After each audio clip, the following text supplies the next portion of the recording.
Thank you for listening to this PodcastOne production. Now available on Spotify, Apple Podcasts, PodcastOne.com, and anywhere else you get your podcasts. The Steve Austin Show is brought to you free today by our friends at BetOnline.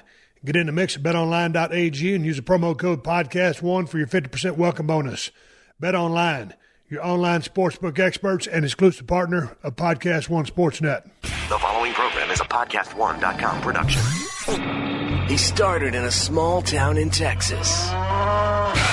Worked his ass off to become one of the most famous wrestlers of all time. We're going to take care of business tonight, and that's the bottom line. And now he's dominating the world of on-demand audio. And he's doing it for the working man. This is a damn good outlet for me to spew the bullshit off my brain. Yeah! This is the Steve Austin Show. Unleashed.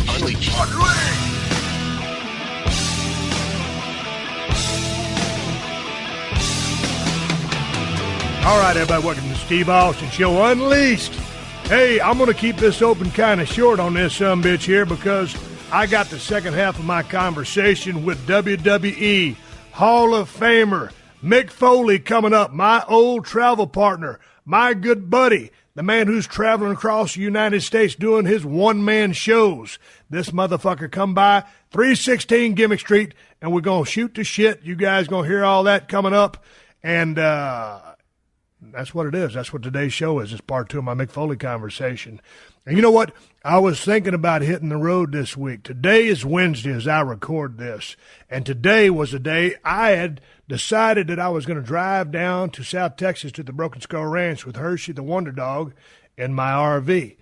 And I headed out in my Suburban yesterday to go pick up the RV and got a phone call about a business opportunity that was going to kind of mess up my plans as far as going down to the ranch. So, hell, I pulled a Suburban over, did a U-turn, and came back here to Los Angeles, California, and here I sit waiting for some 411 on the show.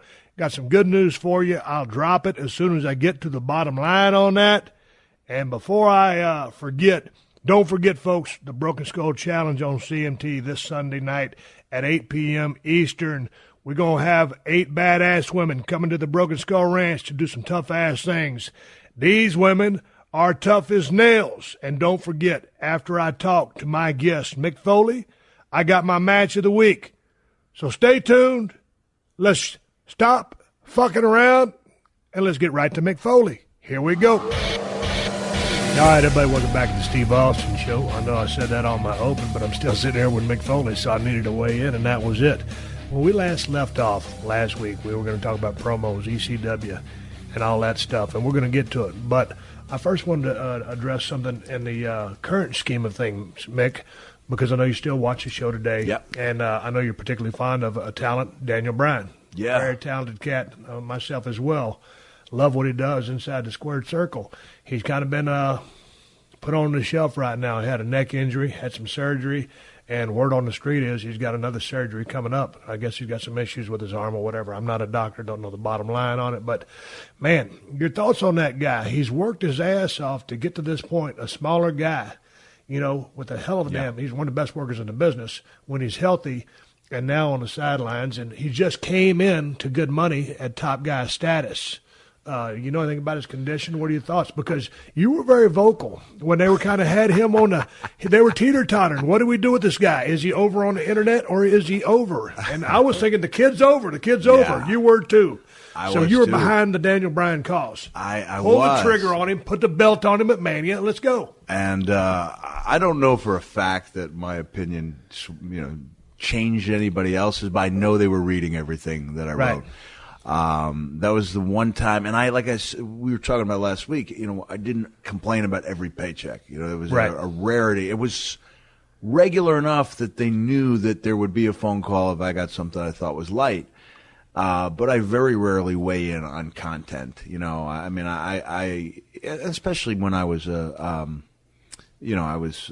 paid ambassador, and for the by and large, I did enjoy the product. Like if I wrote a post, the famous tweet was following the Royal Rumble was, and I don't even remember writing it. I know it's mine. Right. I don't remember what I was thinking when I sent out does at WWE hate its own fans? I've never been so disgusted after a PPV. And apparently I was voicing what was on a lot of people's minds because my son said, Dad, you know how many retweets you got? Not to turn this into a tech fest, but Go ahead. the most I'd ever gotten was when the King had the heart attack on live TV, and I'd sent out a very earnest prayer, and I got about 2,500 retweets. And I thought that was probably in the territory. And he goes, no, 16,000. Wow. I went up, I think, to like 25,000. Like I was in Justin Bieber territory all of a sudden. Because I was echoing what was on a lot of people's minds, and probably on the minds of a lot of the guys, too, who, weren't in a position to say anything. And I also, I reached out to the three guys that I thought had been most grievously harmed that night, and that was Ziggler, Punk, and Daniel. I'm a glass half full guy. So the glass half full is that my kids looked on in amazement as these top guys in the company got back to me within like minutes, and they're like, Dad, like, why do they respond so quickly to you? And I said, you don't know? And he said, no. I said, because I'm Mick fucking Foley. Boom! You see what I did there? Stole it, man. Inside joke between me and Mick. God damn it, kid. Last week it was Cactus fucking Jack. This week is Mick fucking Foley. But I was real adamant about it. I love the product. Right. I know. Hey, but see, yeah. Here's the thing. My time has come and gone. Yours has too. Yeah. But I still reserve the right to voice my opinion and be passionate about the product because I care about today's guys and gals, and I care about the system. Yeah. So I'm not bitter at all, but I am passionate, and I still love the business. So I want to voice my concerns. I just don't, and you don't. We don't want to come off as craggy, bitter, right. Just mad at the world. Yeah. Because we're not. No. The glass is half full. Some of it's damn near full, in my opinion.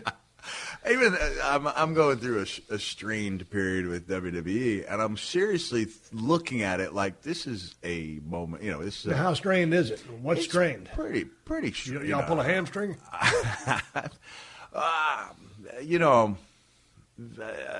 Strained enough so that even when I was in Boston and offered to do pre or post show and 10 minutes away. Do my own show, which had been booked months earlier. They didn't get back. Mark Carrano said, I'll check and see. They didn't get back to me. And so I just thought, what, let's take some time away. Maybe I'll have to miss this Thanksgiving. Maybe there'll be a WrestleMania that'll pass. But I don't in any way see, like, the door being shut. Back when I thought it was shut, I got a call from Vince, we hadn't talked in a year and a half. And he said, I know you don't like me, but I know you love this company.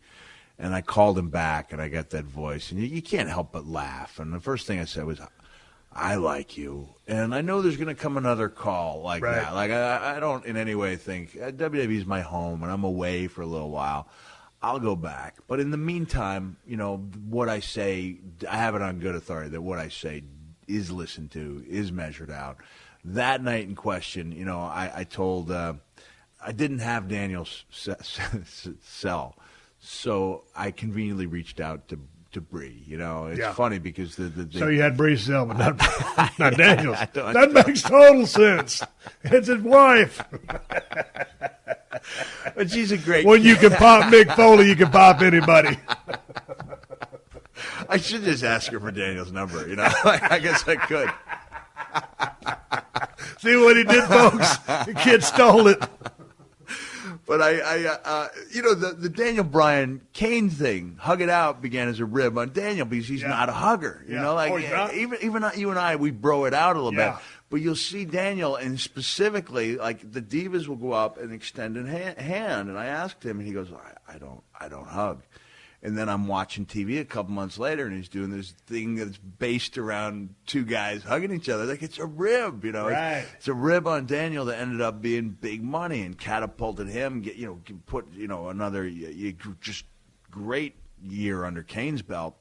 And so I said to Bree, I said, I know Daniel's not a hugger, but if I was here, I told her I'm going to reach out, to the three people, Hunter, Stephanie, Vince, and tell them how wrong this whole thing is. And then I texted her back and I said, I just gotten a cell phone, didn't really know the ins and outs of it, didn't know copying and pasting. And I said, I know Daniel's not a hugger, but tell him if I was there, I'd give him a big hug and tell him how messed up this whole thing is. And then I handed the phone to my son to try to, do the, copying and pasting. He goes, Dad, you just sent that to Vince McMahon. And I hadn't texted Vince in about a year. So my first text to Vince was, I'd give Daniel Bryan a hug. And my second text was, oops.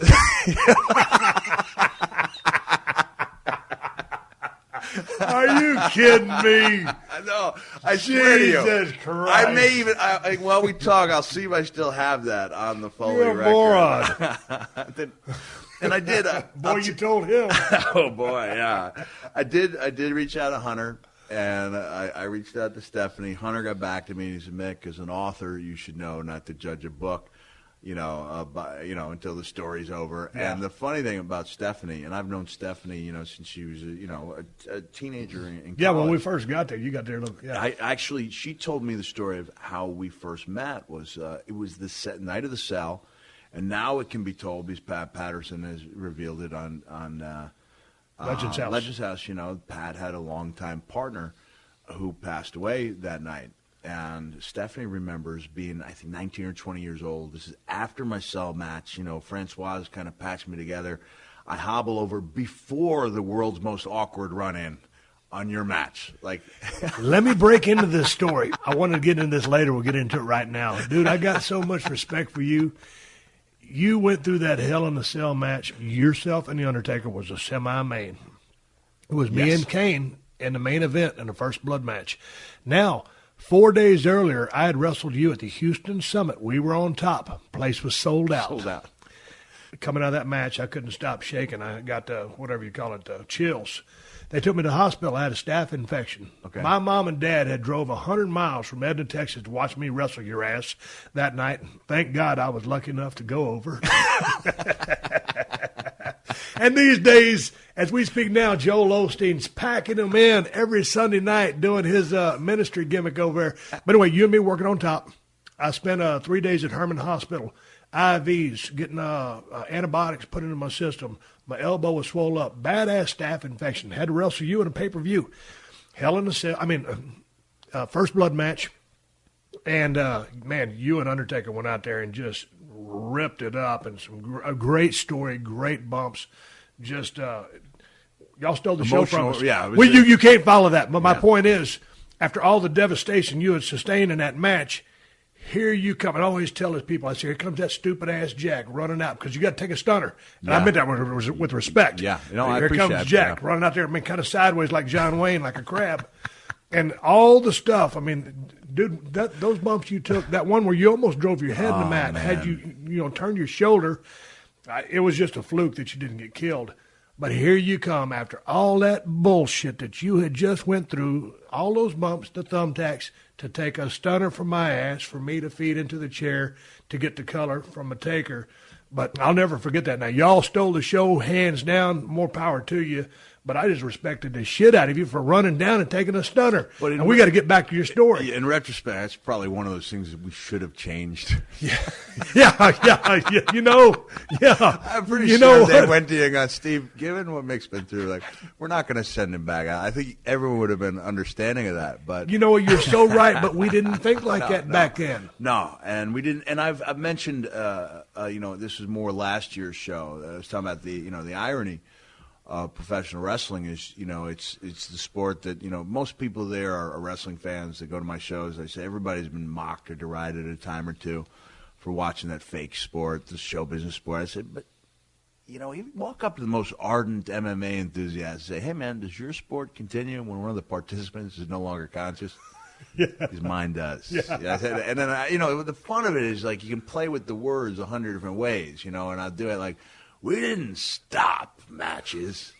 And if I'm feeling good, we didn't stop matches. We bought time. And you can almost picture Vince behind the curtain going, buy him some time. Yeah. And so the emotions of the match is trying to piece together this outcome, get to the desired outcome when one of the guys is no longer conscious.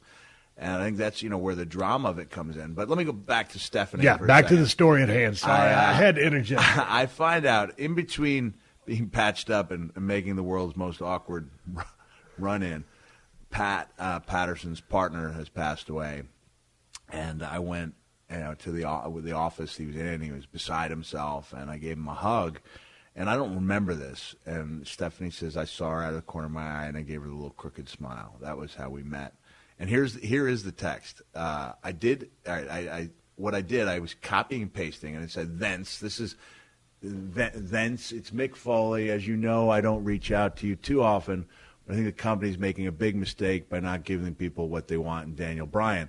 Then I think I'm texting Bree, and I say, I think I copying and pasting the message. I said, that was my message to Vince, even though I misspelled his name. I know Bryan is not a hugger, but tell him I would give him one now if I could. I'll leave you guys alone now, but I just wanted you to know how I felt and how wrong I think it is, and then you read that yourself. Vince, as you might have known, that last message was not meant for you. Let me read that without fucking it up. So here's the text to Vince where Mick's trying to make it right. Vince, as you might have known, that last message was not meant for you. ... Mick.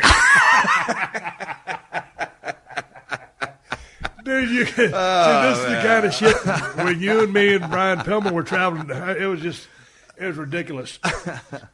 When we started off this podcast last week, I left off. I wanted to start talking about promos, but since we're talking about the current situation, we're just talking about I Daniel never gave Bryan. an answer about Daniel. Yeah, I know. I'm waiting to hear it. You keep putting me off. Here's a kid. I mean, I remember going to him because at one point he was contemplating leaving the wrestling business to join the Peace Corps.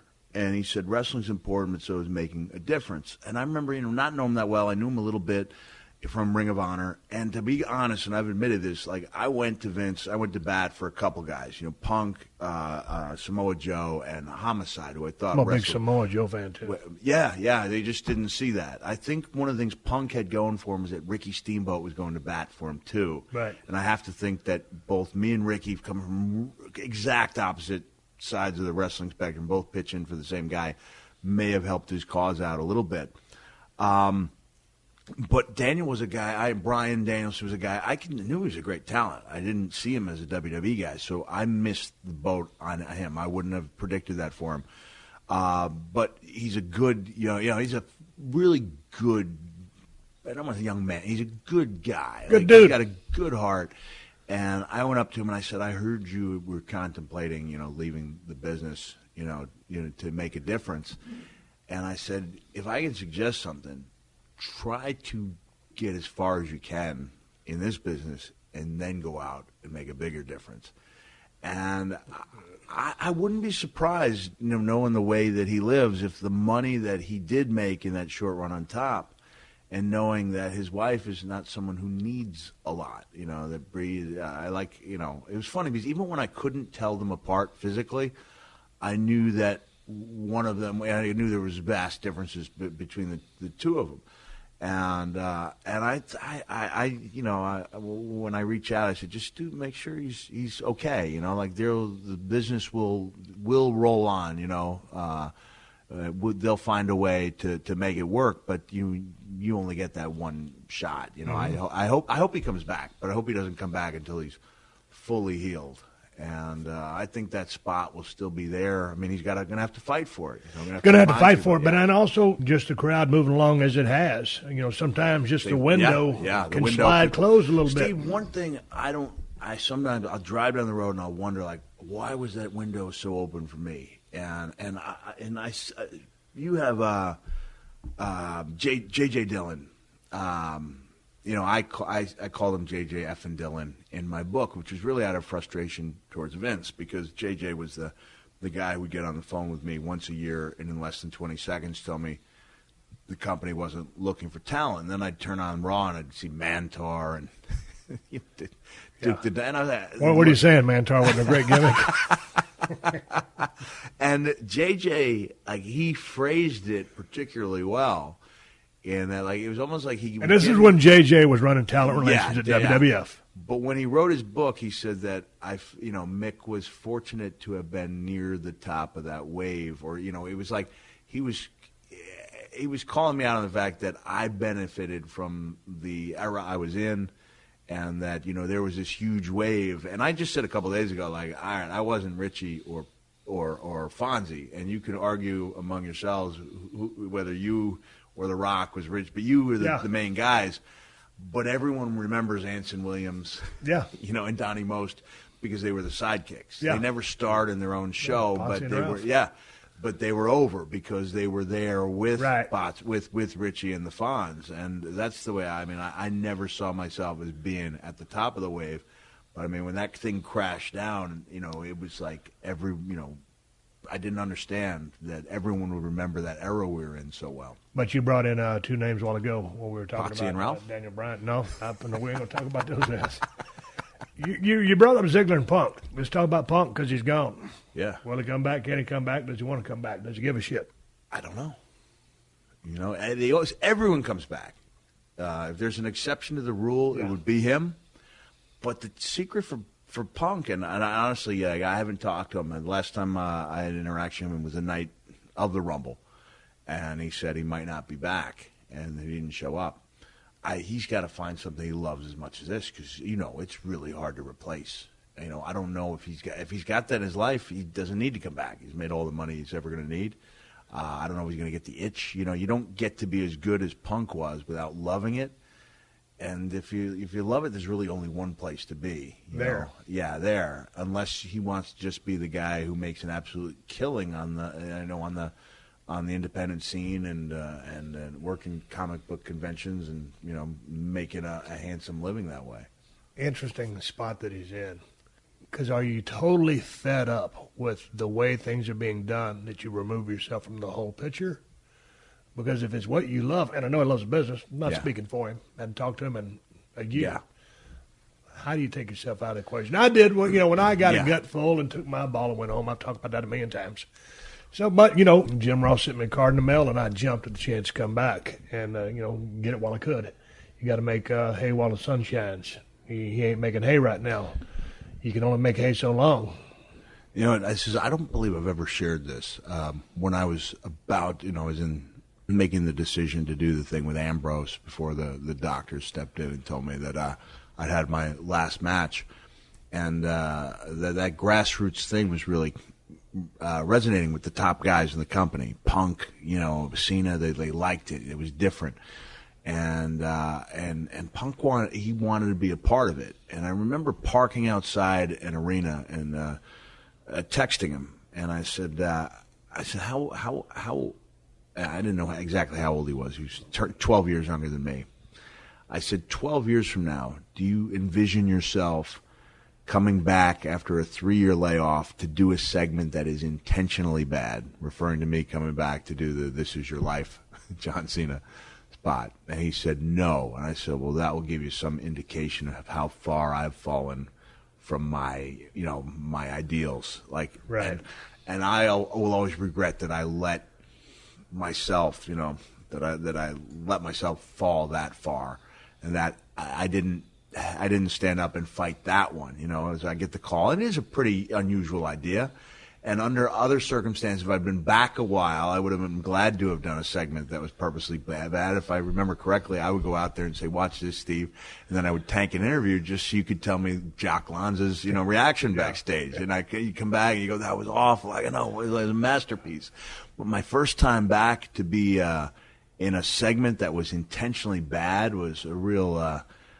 It was a real blow to everything that I thought I had stood for. And I remember Punk, saying he wouldn't be that guy. Right. And I don't know if he's going to come back if it's less than ideal, and if he does come back, if he becomes that guy he hated, if he becomes that part-time guy collecting the big check, then he gets the last laugh, but he does it at the expense of his ideals. Pretty heavy stuff for a wrestling guy. God dang. Look, before we talk about promos, which I said we were going to talk about 20 minutes ago, you brought up one other name, Ziggler. Talented cat. Your thoughts on him? You like him, right? I do like him. I don't know. You know what, Steve? I think Dolph it's a different world, with all the honesty and the internet, and you kind of shoot straight with your fans. And I don't know sometimes if he knows where to draw the line between the character and the guy. And somebody said, watch at Real Mick Foley's expression, and this was at the Comic-Con probably 2 years ago, or maybe it was a year ago. It was a year. And Dolph, they asked how you move up the card, and he goes, well, you try to work your best with this guy, you try to have the best match you get with this guy, and then maybe end up taking John Cena's 5 moves. And the expression I went was the, ooh. Yeah. It's like, don't you do, and it's not that John's a vindictive guy, but no top guy likes to be spoken of that way. Right. And I believe you may have had an issue if one of the guys on the ladder had spoken of you that way. Well, I mean, it's true. I mean, I only had about 3 or 4 moves, not even 5. So, I mean, giving Cena credit for 5 is an incredible compliment. Yeah. So I don't think you want to speak like that. And speaking of John, I mean, dude, that guy's had a hellacious run. And he's probably still right in the middle of it. I think he got another 5-6 years left in him. And he's going to go down as one of the greatest champions of all time. And that's a straight-up shoot from Steve Austin. So I got nothing but respect for him. But with Ziggler, I don't really know what or who a Dolph Ziggler is. And I've talked to him at a couple of the functions and Make-A-Wish things at L.A. a couple of years ago when WWE came to town. And I like the guy. I love his work. I'd like to see him a little more physical in the ring. I'd like to see him establish a go-to hold. Yeah. I'd like to see a little bit more offense from him. And I don't mean offense in the vein of a high spot, offense in working an arm and punishing a guy. Yeah, your job as a babyface, heel's going to make you look good. You shine, maybe out wrestling, get a little bit of heat, feel sorry for him. You come back, high spot or 2, go home, and it is what it is, where the finish is. But he just needs to establish himself a little bit more and be a little bit more dominant in the ring. And, a con hair stronger, I dare say. Yeah, you heard it, Mick, a con hair stronger. I can say that on the Steve Austin Show Unleashed because that's what it is. No, your thoughts on my critique? I like your viewpoint. I think, as wonderful as he is in the ring, there is the sense that he is going to put on a great show every night. And I think sometimes you need to be able to suspend disbelief to where you understand you're not watching a great show. I think he would have gotten there. He was on the right road, and somebody pulled the plug. Sometimes Jack Check is, I call Jack Mick. I mean, Mick, right. Jack, whatever. I mean, goddamn, we've known each other for 93, 4? 89? Well, I mean, 89, but then we started traveling together. Yeah, 90. But it's a real interesting story. I guess DDP, someone, maybe Jake told me this story, but when Jake was brought in to WWF by Vince, and Jake's going out, he's trying to have good matches with everybody, right? You think it's the right thing to do, have a good match with everybody. He wasn't getting over. Finally, Vince pulls him aside and goes, what are you doing? Jake says, what do you mean? Trying to have good matches. He goes, I didn't bring you in here to get good matches out of you. I brought you in to get over. Meaning you got to get over, then go have those good matches with everybody. Yeah. Because then you can draw some money. Well, and sometimes, I mean, that's a road that I never really had to go down, and everybody finds their way a different way. And I think it's going to be from him taking more than giving more in the ring. And sometimes, I mean, it's a 50-50, a 60-40, 70-30. You can place a percentage on it. One of the most uncomfortable matches I ever had, and Sean Waltman will tell you the same thing. And they're hard matches. Is when I thought I needed to look strong to work with Hunter, and he wanted to have a good match. And it was like, I like this guy. I respect this guy. I completely understand where he's coming from, but I strongly feel like I need this. And it's really hard. It's hard. It is if you don't have that in your personality, and I don't. I hate to be a selfish guy in the ring, but sometimes you just got to. And sometimes you need that agent to step in and say, you know what, here's what we need. And this is a conversation we had last week when the weight got taken off your shoulders and mine to ride off in the sunset. Yeah. Sometimes you need that agent to just come in and say, look, you and I, hey, listen, Mick, we need Steve at about 70-80% in this match. You understand? And that leaves you 20 to 30. I remember when Jerry Briscoe was there for me when they debuted the day after WrestleMania with Bob Holly. And Bob's a tough son of a gun. Yep. Bob wanted to get his stuff in. And Jerry was there to let Bob know that I had to get over. I needed to get over. And I told him I would gladly repay him at another time. That's what I was saying, not a knock on Sean. It's just saying when you're up there, you have these very difficult decisions to make, and sometimes you need to look good. One of the biggest moments, defining moment in my career took place in Japan when I had Shoji Nakamaki underneath. Say that 3 times fast. Shoji Nakamaki, known to ICP fans as Lama Namanumi. I had him, say that 5 times fast. Lama Namanumi. And I had him underneath the bed of nails, and I knew I was going to drop an elbow on him. And it's my instinct as a pretty kind and benevolent human being to take care of the man underneath that bed of nails. And I just had this, like, it was like the scene in Animal House with the devil and the angel. The angel is saying, don't you dare drop that elbow as hard as you can. And the devil pops up, you're going to make this son of a bitch look good. And it was like a moment, like just remember, I didn't think I had a sadistic bone in my body, and I came down pretty hard with that elbow, and I heard him screaming underneath those nails. Was he screaming or just selling? He was screaming. It was caught in his head. He was like, trying to dig nails out of his head. And I just remember thinking, like, that's pretty cool. And I didn't know I had that. I really didn't know I had that. And I made it a point when I wrestled Randy Orton in 2004 to find those matches in Japan, and I cut the promo where it wasn't that match. It was specifically a different match where Rick Patterson, big guy from Edmonton, had it was either Nakamaki or Ono, another one of the baby faces there for IWA Japan, in a backbreaker, and I had that barbed wire wrapped around my arm, and I came off with that elbow, and Patterson, gave him the little flip, and it looked like dynamite. And I looked up at that camera and gave it the bang bang, and when I saw that, I'd like watch it back and I'd rewind it, and I'd be like, on the surface, I would tell myself, I'm here in IWA Japan because I'm a father with 2 kids and I have a mortgage to pay. But I'd watch that back and I'd be like, there's part of me that does not hate being here. There's part of me that really thrives on being here, not just taking the punishment, but giving it out a little bit. And when I came back to WWE, I had that experience, and I knew what it felt like, and I knew what was necessary to get over. And I was able to use those lessons and that experience and to assert myself in those situations when I needed to get over. And I'm being honest, no one's got the great Mick Foley badass story. There's no stories about me taking on 8 guys in a bar, right. But I would stand up for what I thought was right. And I would risk taking a beating for it. If I thought it was right for business, I would gladly stick up for my right to look good in that ring.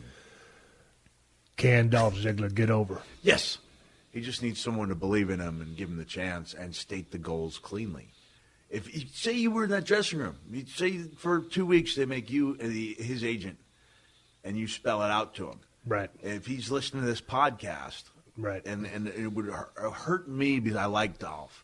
And Dolph, as an entertainer, Dolph goes on his off nights and does comedy, unpaid, unbilled guest sets. He's going to be good at everything he does, whether it's amateur wrestling and building up that stellar career or having matches that are state-of-the-art in our business.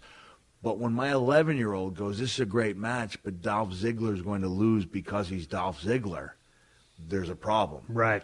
And I think if he was able, honestly, he needs somebody to be willing to put that plug back in and give him. I think it's a bit more offense. I think it's establishing not just one go-to hold, but just establishing a hold.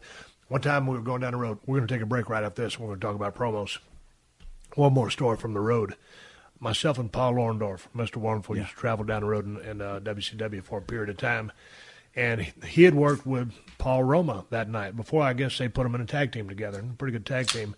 But anyway, there they were working a single. And Paul Roma's a very athletic guy, good drop kick, arm drag, can work. And of course, Paul Orndorff, always gets good heat, shine a guy up, just trademark, straight ahead, good hand. Yeah. Heel or baby, better as a heel. And then I tell you what, I saw him grab a damn arm bar on Paul Roma, and he just stood over him. Paul was seated. Paul Roma was seated. Paul Orndorff was standing, good deep arm bar, and just pulling on that arm, and it just represented power. It was a house show. The lights were what they were, so it was better lighting than TV. It wasn't too bright.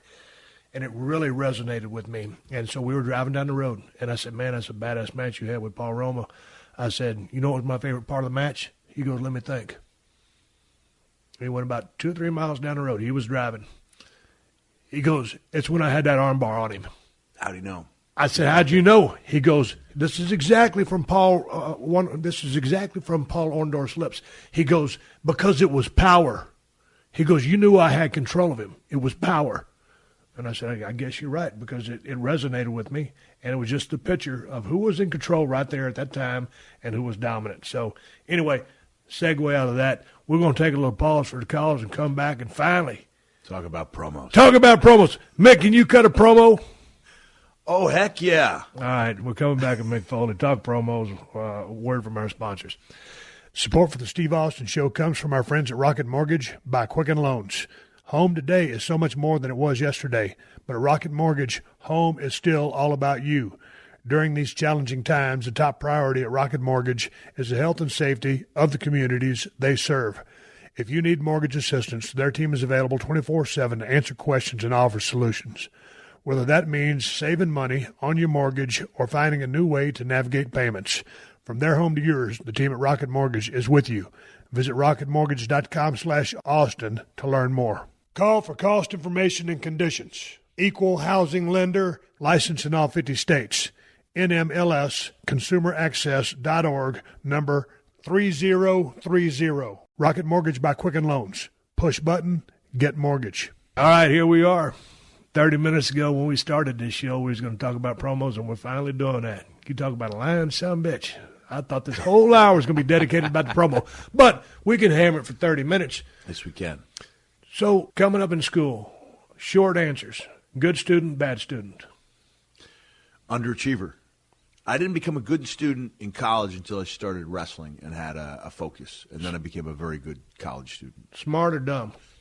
Very smart. I was smart. I always give you credit for being one of the smartest guys I've ever met in the history of business. You better not fuck this up. Yeah, man. I was So, smart. what were you majoring in? Communications major. You know, I was radio and TV, and that really came into. They teach you the rap there. What do they teach you when you're a radio TV person? Because I wish I would have majored in this. Man, I was an editing machine. Now I can't edit at all. But it wasn't on camera stuff. It was behind the scenes. It was. I would do on cameras too. You know, okay. I was even when I was a teacher assistant, I was very happy to be on camera. I'm going to appear in the students' projects. Yeah, okay, so then in your college career or growing up, extrovert, introvert. I was an introvert who liked to get reactions as a performer. So then once that camera come on, you're ready to go. Yeah. Okay. Yeah, that's what I thrived on. It was never the competition. It was always about getting the reaction, which is why I'm able to make that really nice segue and get that same feeling of fulfillment from doing my shows that I used to get in the ring. They're different reactions, but I realized, like in 99, as the lighter-hearted mankind, you know, it took me a while to accept that a laugh could be as valuable as a wince. You know, it took me a while to accept that my job was to send people home happy and not necessarily just concerned or disturbed. But like late 80s, early 90s, I wanted people to be I wanted to strike fear into the hearts of people. Yeah, so then what was your mindset when you developed that first, as I remember your promos in World Class, that Cactus Jack promo? I mean, it was just kind of like, you know the voice. Yeah. Higher pitched, right. Intense, hell-bent on a mission, not a deeply layered promo that you would go on to cut in ECW or WWF.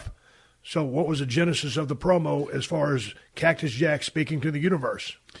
Genesis of the promo was just to have something in your mind. And I think that's where the guys today are being underserved by the scripted promo. And I've said this before. And they're being denied the freedom and the ability to have fun and create. Go ahead. And the necessity and pressure of driving down the road and being driving down the road in character. The promo that suffers is not the one that day that somebody's writing for you, because they might write a heck of a promo for you. The promo that suffers is the promo a month down the line, a year down the line, for the rest of your career, because you're not feeling it. And growing. The guys who do feel it stand out, like a Bray Wyatt, Dean Ambrose, they stand out because I'd be surprised if they're not having a lot of say in the words they speak. But other guys, you can see them trying to recite, and it's not the same. It doesn't mean you can't take someone else's verbiage and make it your own, and people have won Academy Awards for doing that.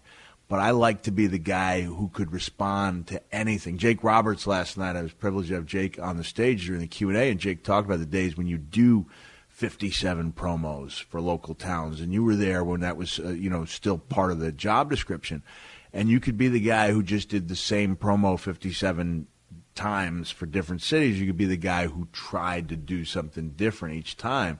And so I'll give credit a lot of credit to DDP.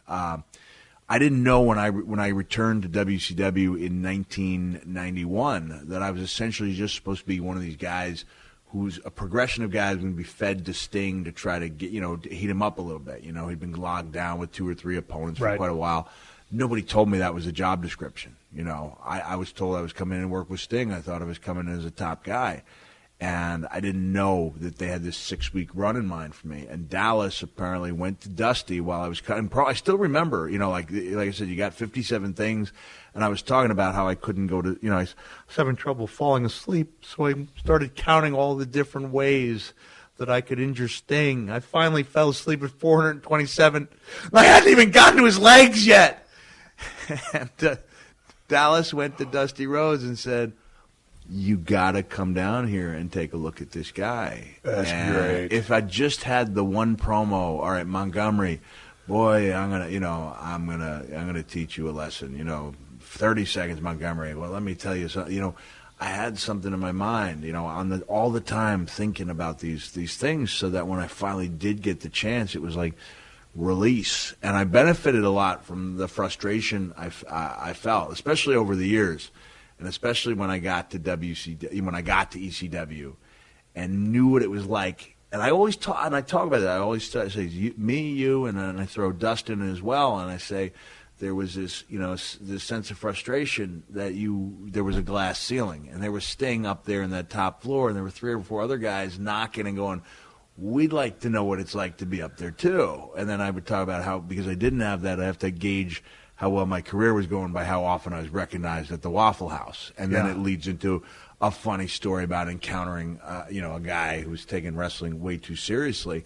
But if I didn't have that frustration, and I go out and say you were in the same boat, when I went to ECW, everything had been fine, and I'd been treated the way that I thought I should have, I don't think I could have cut those promos in ECW. And I don't mean to pick on the guy, and I've since apologized, and I've come to learn that the only thing I've ever had against him is that he was making a lot of money at a time when I wasn't.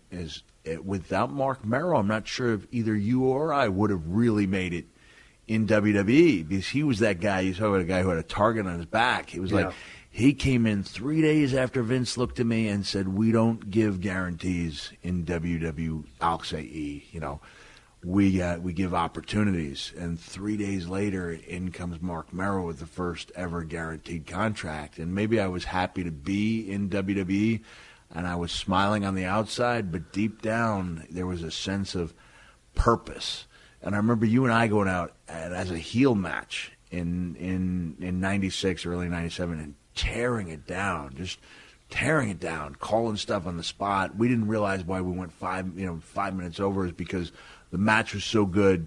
WCW went into a break, and they knew we could carry the ball. But I think the sense that we both had is we're going to show these guys that they picked the wrong guy to give a contract to. And I honestly, from an emotionally stable standpoint, I'd like to be able to say I could have cut the same promos if I'd been happy and emotionally healthy. But I was frustrated, I was angry, and I had a way of letting that out in my promo. But where'd the back end of that promo come from when you raised the pitch? Is that the frustration? Because you talk about, and I haven't even got to his legs yet, because that's when you pitch it up. Yeah, well, there was a sense of fun in doing it. I enjoyed that, and I enjoyed the performance part. But what got you down that path of thinking? I mean, was it a movie? I mean, was it anybody's character? It was talking to guys like Robert Fuller, and it was talking to guys like Jimmy Cornette who believed in me, and it was watching some of the guys, and it was, borrowing a little bit from Terry Funk, borrowing a little bit, even though he wasn't known to be a great promo, borrowing a little bit from Terry Gordy, borrowing a little bit of the animation from Jimmy Snuka. I like the honesty of Terry Gordy. He told you how it was, like it was, as it was. Yeah. And straight at you, both barrels. I love Robert Fuller's promos. Man, guys highly unheralded. Of course, Jim Cornette was a mile a minute, a blue streak, and never repeat anything at the same time twice. So I loved his promos, but they're all different from yours. Yeah. So, and when you got to ECW, you started cutting all that multi-layered shit. What was the thinking behind that? I thought my time had come and gone. I really did. I really thought my time had come and gone, and that I was going to be the guy destined to, make a living bleeding. At one point, I don't know if you know this, but I went to Paul Heyman and I told him that I was going to go see if I could start working for WCW on Monday nights as like more or less a glamorized enhancement guy. Right. And he said, why do you want to do that? And I said, because I think with ECW, WCW, and the work I'm doing in Japan, I could put together a pretty decent living for myself. He said, you don't think you have what it takes to be in WWE? I said, I know I don't. And Paul, he sat me down and he said, you might think I'm crazy. He said, but if you're willing to listen to me and let me guide you, within 1 year, you're going to get that call from WWE. He said, you might think I'm crazy, but within 5 years, you're going to be World Heavyweight Champion. And he looked at me, I'll never forget it. He said, you might think I'm completely out of my mind, but 19 years from now, my client, Brock Lesnar. All right, that part of it didn't happen, but we were watching Monday Night Raw a while ago. When Mick Foley walked in, I DVR'd Monday Night Raw, so I took it back to the Paul Heyman promo so he could see it because he cut such a badass promo. But anyway, so when Paul pulled you aside and told you that, what are you thinking? You full of shit, or did you believe in him? I remember him telling me he couldn't do that. I can't remember if he said I couldn't. He wouldn't advise it. He thought that he saw more potential in me as a player than I did. I mean, when I was giving those promos about Tommy Dreamer, the one you came in and we're listening to, where I talk about how I may have burned my bridge. It's not too late for you. I mean, I really felt like I was like the Jacob Marley of professional wrestling, like a guy who had kids, made a bad decision, left this job with the six-figure income, left the two kids hanging, so now I could go to Japan and get blown up and stitched up and come to ECW, where I did have that sense of frustration. I mean, you remember J.T. Smith? Yeah. There you could let the F-bombs fly, and I did it very seldomly. But, I mean, I don't think there was any question that I was being 100% honest when I talked about J.T. Smith slipping off the top rope, hitting his head just swelled instantly. And those fans started chanting, you effed up, you effed up. And I looked at the camera and I said, you effed up? Fuck you. Who are you? Like, who? There was a sense how dare you tell us what to do? And then, any guy who left was accused of selling out. And I knew then that there wasn't going to be anybody taking up, charity drives for somebody who couldn't make his house payment. And so I definitely had this sense that, of almost desperation. I was being completely honest when I was cutting those promos about Tommy Dreamer. But in the back of my head, there was that element of hope that Paul had put in me that, if that there was maybe something else to be said. But I always thought it was going to be another possible run. When did you know you was laying down heavy promos? When I left that house. Because yeah. Right? When you're floundering. Yeah. When you're just flapping your gums. Yeah. I've been there, I've done it. But I know when I felt it when I knew when I was making money. It was, we went to, I think it was Ron Buffon, the cameraman, whose house we'd go to, and we'd cut the promos in the basement. And I cut the 3 promos in a row. It was the Uncle Willie promo, and there was a second promo, and then the famous Kane Dewey promo. Yeah. Cut them. I had my kids and my wife. I dropped them off at the park. I came back to pick him up like an hour later, and I felt like I was like a different man. Like I'm in complete control. Like I can do this. I didn't know if I'd ever get the chance to do it on a major level again, but I realized that I was, like in, like some rare air there with the ability to. Now, how long did you think about these? I mean, because I would imagine you put a little bit of thought, but I would imagine you just go with the flow. 70%. Thought. I never wrote them down. I remember, as nice it was that Joey said I showed off my skills as a writer, I never wrote anything down. Not even a phrase. It was all going down the road. The car was always like my, my place. Think tank? Yeah, it was like my think tank. Yeah. To this day, it's the only place where I listen to music. And I'd listen to those songs and I'd see these images, come alive in my head. And especially as I got older and realized that, the moment when I started thinking good enough was good enough, I realized I'd lost the race. That I wasn't somebody I could be proud of anymore. Like I liked being that guy, whose biggest obstacle was taking the images that were so real to me in my head and making them come to life the next night in a promo or making them come to life in a match the next month. They were very real to me. And there was times when I had to struggle to try to translate that and bring it alive in the ring, especially given, the limited physical hand I had. And that's where, showing up to work with guys like you and guys like Taker and guys like Rock and guys like Hunter really helped, because I was able to take these ideas, share them, have somebody like a Shawn Michaels at Mind Games in '96 say, okay, I'm drained, I'm exhausted, do you have anything? Here you go. Here's 26 minutes worth of stuff I've got on my mind, and have him go, wow, not only is that great, but you're looking out for me and you're going to try to make me look as good as you possibly can while getting over yourself, which was always the goal. So I couldn't have done it without the guys, that I had. I don't think it's exaggerating to say we had the best possible, equation there with so many guys coming into their own at the same time. In ECW? In ECW, and then into WWE. But let's stick with ECW, because Shane Douglas was laying down some heavy promos. Yeah. His tone, and he would cover material as well, but his tone, his demeanor, it was condescending and mean-spirited and dominant, and I loved his promo. It was straightforward. Yeah. Meat and potatoes, and he's a little bit arrogant. Yeah. So I really dug his promos. Raven, hell of a damn promo. Yeah. I really enjoyed Raven's promos. And some of the best promos I cut were with Raven. Right. And as great as he was, one of his strengths was when he saw me on a roll, he wasn't. Last night, for example, we do the Q&A. It's my show. My instinct is to try to close it. I usually have a closing story.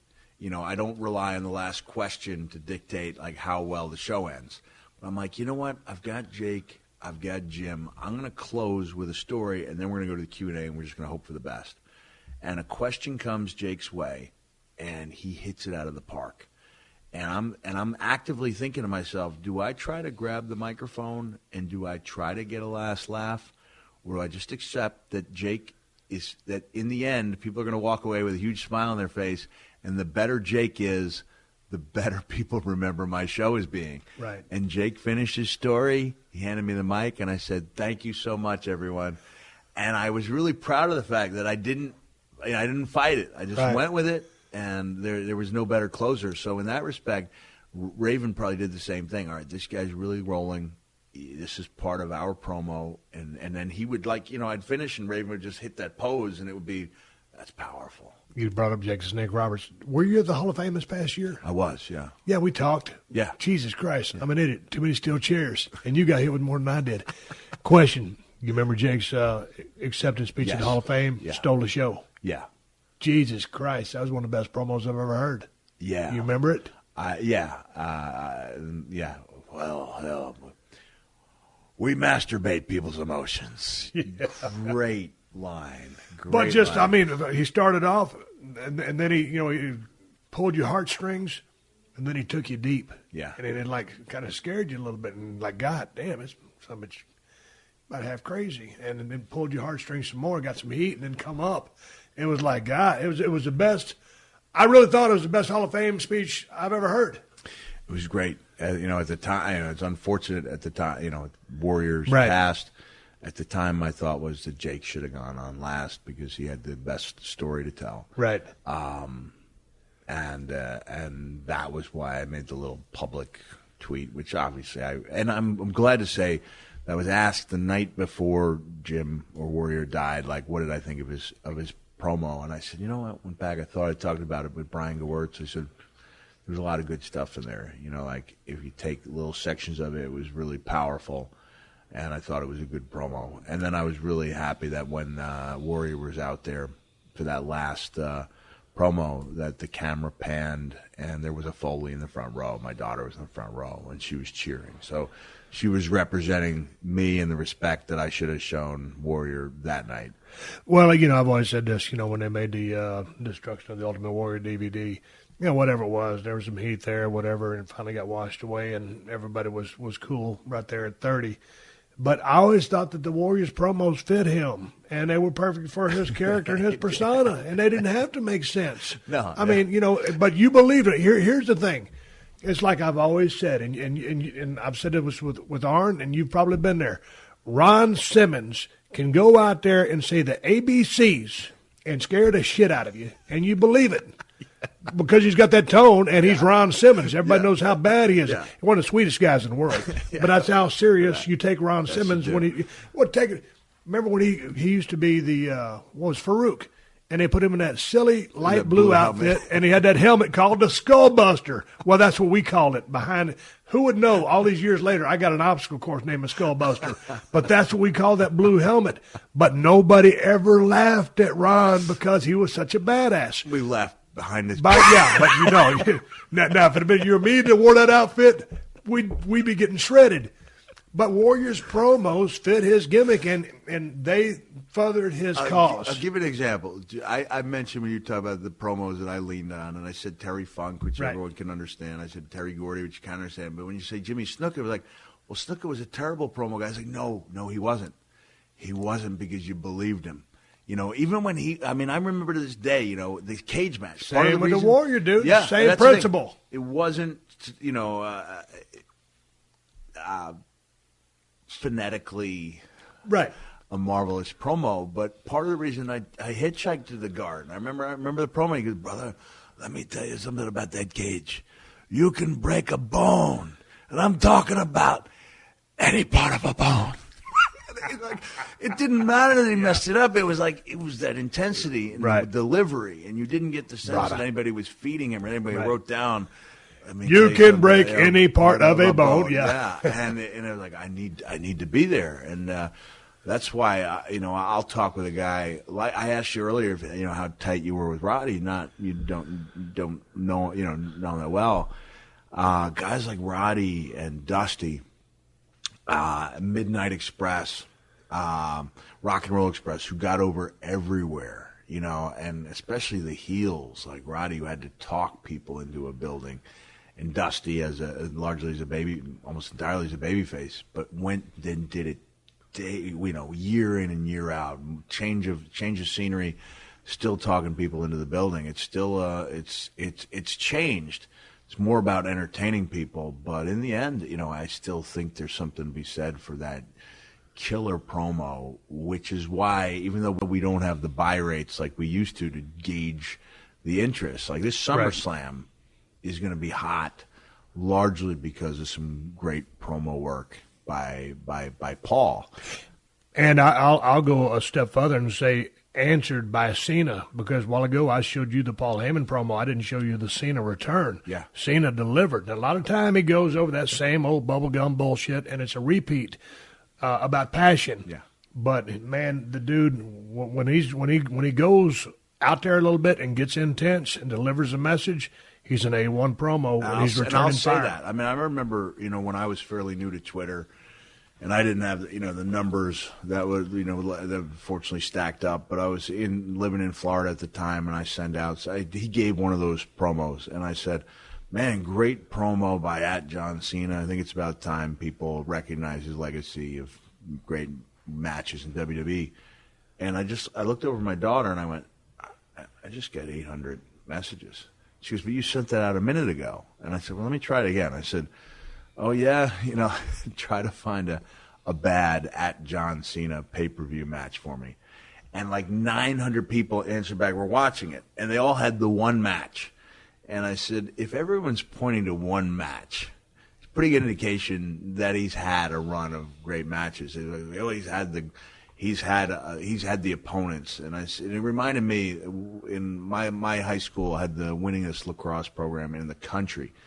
And there were people in the community who thought that this coach, Joe Cuso, didn't know how to coach, that he compiled 700 wins by having the right talent every year for 39 years. It's completely ridiculous, and guys say, well, he had the right talent. Like, what about that match with great Yeah. And it was the first time I'd had a negative backlash. By and large, up to that point, it was people who were agreeing with what I had to say. And when I came back to WWE for one of my occasional stops, I remember John pulled me aside and he just said, thank you. And that's all he said. I knew exactly what he was talking about. And I just said, John, I said, I feel like I'm entitled to, I don't think wrestling's history should be written solely by the fans. Like, I think I have a say as well. And I felt like that needed to be said. But you're right. When he's on his game, he's as good as anyone. Talking to the legend Mick Foley, we're talking about all kinds of bullshit here today on the show. We'll take a pause for the calls and a word from my sponsors. Coming right back with the one and only Mick Foley. Here's a message from our sponsor, ZipRecruiter. Right now, we cannot be overwhelmed. We have to work to keep our loved ones safe and protect our communities. We have to work to stay strong, to stay connected, to stay focused. We have to work to inspire, to innovate, to build new solutions. But for all of this to work, we have to work together. As ZipRecruiter, we connect employers and people every day. But today is different. We are partnering with first responders, government officials, the medical community, the innovators, and the manufacturing, transportation, and food distribution industries to make sure we are finding the right people for the right jobs right now. Let's work together. ZipRecruiter.com/work together. All right, coming back with Mick Foley. Real quickly, we're gonna draw this hour in, Mick. Let me ask you a question. We've been talking about some promos and going back to your ECW days.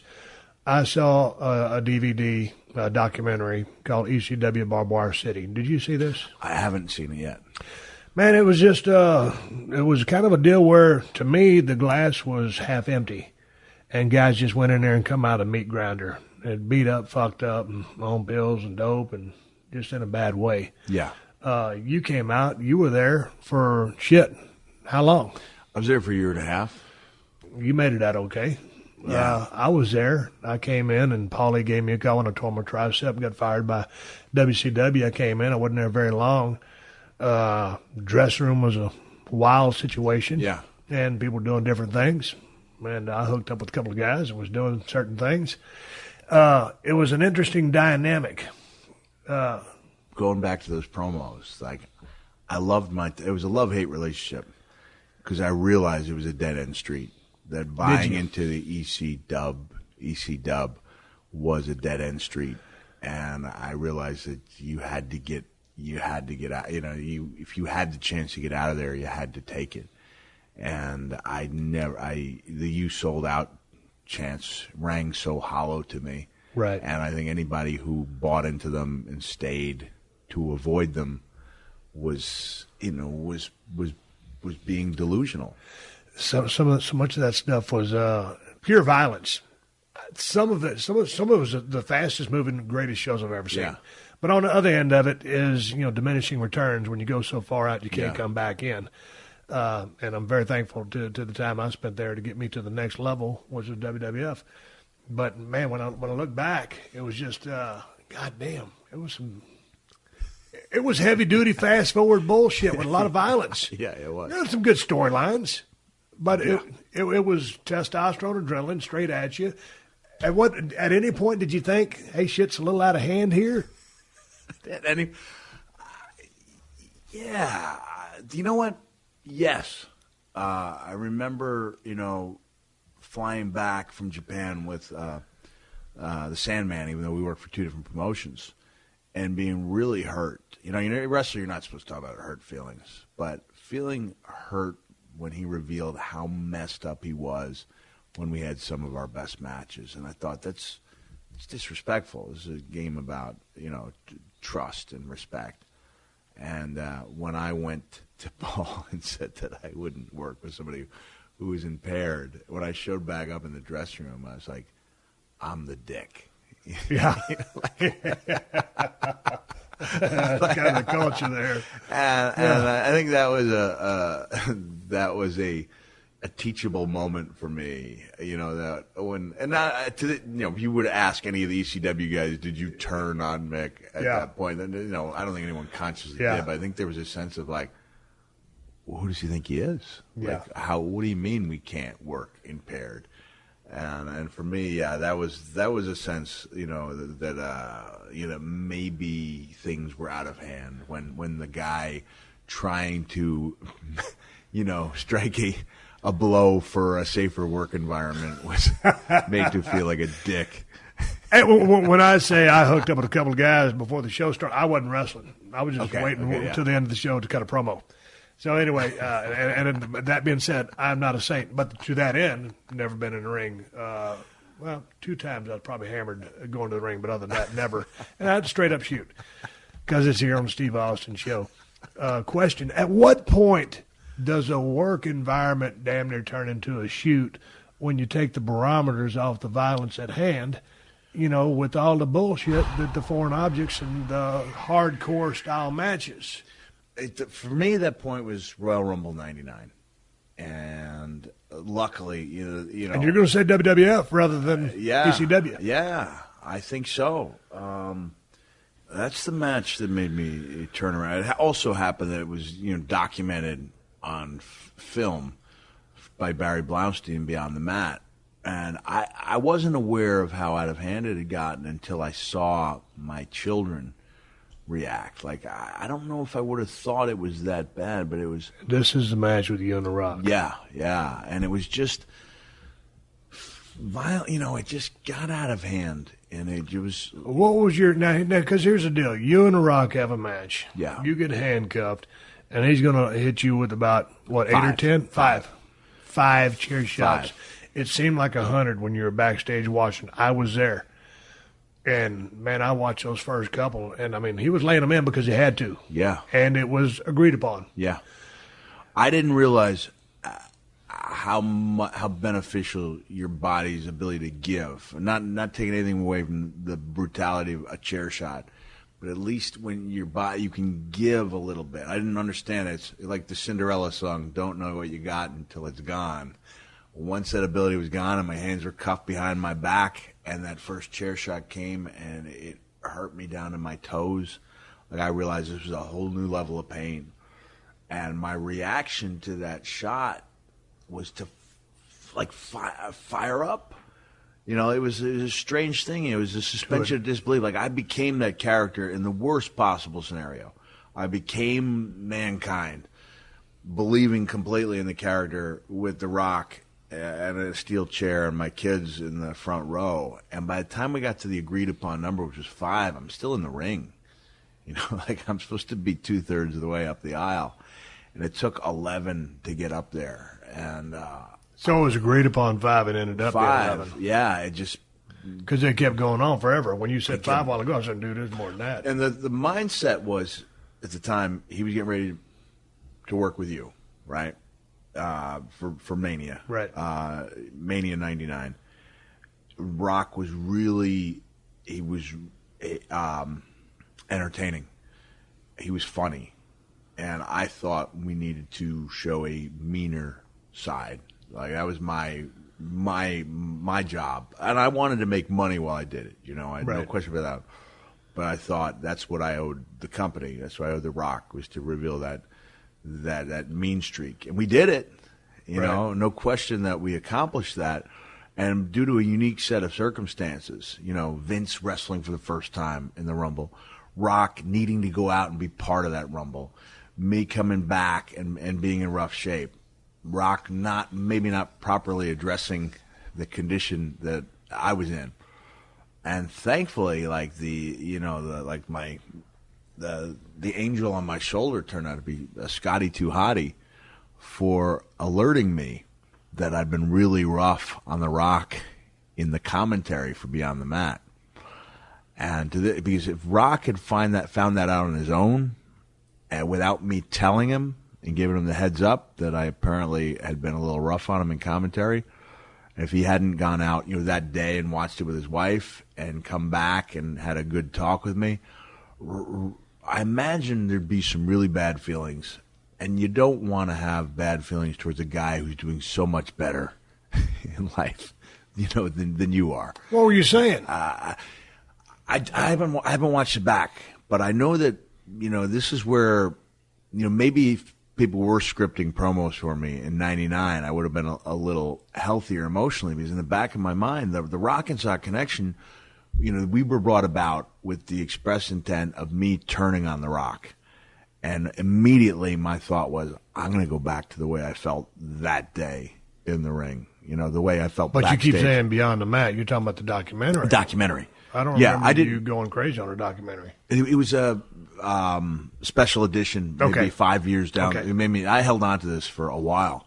5 years later, or whatever it was, the case would be special director's cut with me and Jesse doing commentary.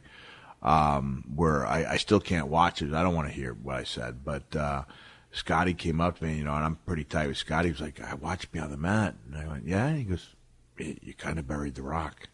And I went, I did? Like, how bad? He was like, pretty bad. And so I went up. That's the way I like to be, is to be honest with the guy. And then he did go out like that day and got it, watched it with his wife, and he was like, you were pretty tough on me, but I could have been a little more.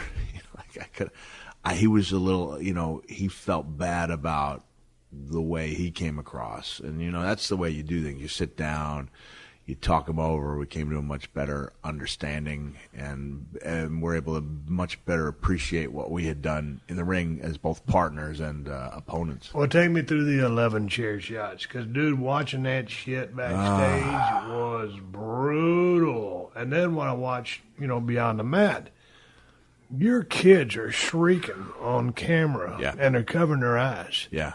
It broke my heart. It did mine, too. I remember Barry Blaustein telling me, he was like, I need for you to watch this. I said, what do you mean? From my vantage point, by the time I got back, it was my daughter going, Daddy, it looks like you have a boo-boo. And I said, yeah, honey, Daddy's got a little boo-boo. And she said, Daddy, that looks like a big boo-boo. And on the film, I go, yeah, it is a big. They were completely composed by the time I saw them. I had no idea how upset they'd been. And after all this time, the strangest thing to me is that I thought it'd be perfectly fine, for them to watch me get stitched up. That wasn't a question mark in my head. And so it was about that time, late 1999. This is given that I was, en route, on course to make more money than I ever had, with the couple of years coming up. And, man, that guilt weighed so heavily on my, on my conscience, and combined with the knee problems I was having and the short-term memory problems. When I went to Vince and told him, told him what was up from a health standpoint, he said to me, "You just had your last match." This is at a point. Fast forward to October '99. Al Snow and I just won the tag team championship. I had a book that was either at number 3 or number 1 on the New York Times list. And I've just had my last match, which I would have had it not been for the Steve Austin neck injury. And that happened in November. Was it November '99? Yeah. And so there was this gaping hole in the roster. And, fortunately, for the sake of, closure and finances, there was that big hole and an opening for a guy to have a couple last matches and go out the way that I wanted to with Triple H. But I saw you kids at WrestleMania 30. When they look back now, and I can't believe, dude, it's been so long. Yeah. How old is Noel? Noel's 20. How old is Dewey? Dewey's 22. Okay, now those are the two that I remember. Yeah, I know you have two more kids. Yeah. But so now when this conversation comes up, how do they reflect on that? What do they remember about it? Are they okay? Did it scar them? Well, kids are resilient. They bounce back. I knew you was going to say that. I knew you was going to say Go, that. John Go Candy to on you. patented answer, yeah. You know what? By the time I even found out how badly they had taken it, they seemed to have recovered. But that didn't, it didn't assuage my, concerns. I felt terrible. And then they started thinking that every day I went to work, this is was what gonna happened. be like that. And they started getting old enough to realize that all those years of saying, "Oh, Daddy's fine, Daddy's fine," they were coming to a point where my body was really starting to show the wear and tear, where it was limping really badly. I'd realize, kicking a ball back and forth, that ball didn't travel exactly to me. I wasn't getting to it. I had no lateral movement, But it was really, from Vince's standpoint, the head injuries, that caused him to say, "You just had," there's a guy, and I'll be glad to, to say bad things about Vince from time to time, but deep down, and I've had this, conversation with people, like, deep down, I think Vince is a really good guy with a couple of quirks. He is a good dude, man. I mean, that guy, hey, straight up, he wouldn't ask you to do anything that he would not do himself. That's the truth, correct? Yeah. That's the way he is. Here's another true statement. If Vince McMahon gives you his word, you don't need a piece of paper, correct? Correct. He's a man of his word. Yeah. Man, I've had high times and low times with him and times in between. I always tell people, man, I learned more working for Vince McMahon than I did in 5 years of college. And I don't know, I just had a good – don't get me wrong. I mean, half the shit, you saw the Austin McMahon feud. You were there. Yeah. And, at times some of it was a shoot. But, I love the guy. I think he's a cool son of a bitch. There'll never be another one of him. He's the most unique individual I've ever met. Nah, you put three guys in a room who've worked for him, and sooner or later they come around to Vince. And some guys are bitter, but most of the time you have the biggest smile on your face. I think the bitter part of being gone from the business is, some of the guys, it's almost a parallel of the NFL. The big money wasn't around for everybody back then. And then it came into the big money, and it continues to be that way, as it has with everything. Yeah. So has been a parallel of professional wrestling. And so a lot of guys that, I don't know, didn't end up with what they thought they would end up. It just seems to be the guys that are better. But nonetheless, he's a very unique dude. With currently no NBA, NHL, or MLB, you might think there's nothing to bet on. Well, you'd be wrong. Our exclusive partner, BetOnline, still has hundreds of events, games, and props to wager on, from their online casino to poker and blackjack. Let them bring the Vegas to you. Missing the NFL? No problem. BetOnline has live daily Madden NFL 20 simulations you can wager on. If you're into entertainment betting, you can still bet on Survivor, Big Brother, American Idol, stock prices, and even the Nathan's Hot Dog Eating Contest. All open 24 hours a day and all online. Visit the website or use your mobile device and join today to receive your new welcome bonus with promo code PodcastOne.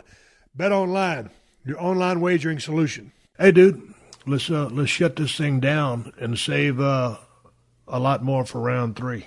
Can I just close by saying, Jimmy crack corn, and I don't care. Jimmy crack corn, and I don't care. Jimmy crack corn, and I don't care. I've got Olympic gold. You had to go down there. You know what? This is the Steve Austin Show. I'm going to call it audible. Bonus with Mick Foley. This sorry son of a bitch. Where did you and me first meet? Okay, I know we met in Dallas. Yeah, okay, Dallas, but then when did we decide we were going to start traveling together? Man, I think, 90. I came back in 91, and, I was with Abdullah. I was with Abdullah the Butcher for a while. I think it was after Abdullah left, and sometime in, the winter of 92, and that was when me, you, and DDP started hooking up and creating some memories. Me, you, and Regal, for some good. But trips my point is, we always got along, and then all these years later, and then you and I ended up in WWF, as you say, E. So there we are. I don't remember where the hell was it. It seemed like somewhere in the Midwest, and this was the Shrimpin Ain't Easy promo. Yeah. And was that a house show? Milwaukee, was it? Milwaukee was the one. See, here's the thing about you. You have such good recall. Yeah. and after all the steel chairs, you It's remember long more than I term. It's did. razor sharp. Okay. Razor sharp. Short term. It's crazy how the long term and the short term are two different ball games.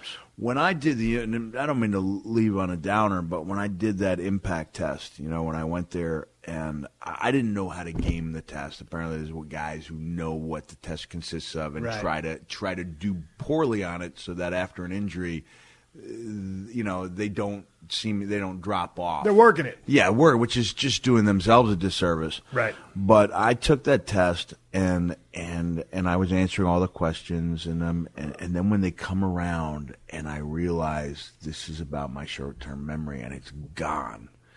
It was so distressing to me that independent of WWE that I called Dr. Cantu at the Boston Center for Traumatic Encephalopathy. And I scheduled an appointment on my own, and it was like a day or two later, John Laurinaitis called me up, and he said, there's been an issue with your impact test. So I had 2 top neurologists telling me that my time was done. I guess we're done here. No, because we're going to leave on a high note. When did the Shrimpin' Ain't Easy? How do we originally? That was a house show or television taping? It was. I think it began as a way to annoy Jack Lanza. It began as a way to say, "Hey, watch Steve." But somebody recorded. No, this because it's on record. Wasn't it when we went dark on a Raw?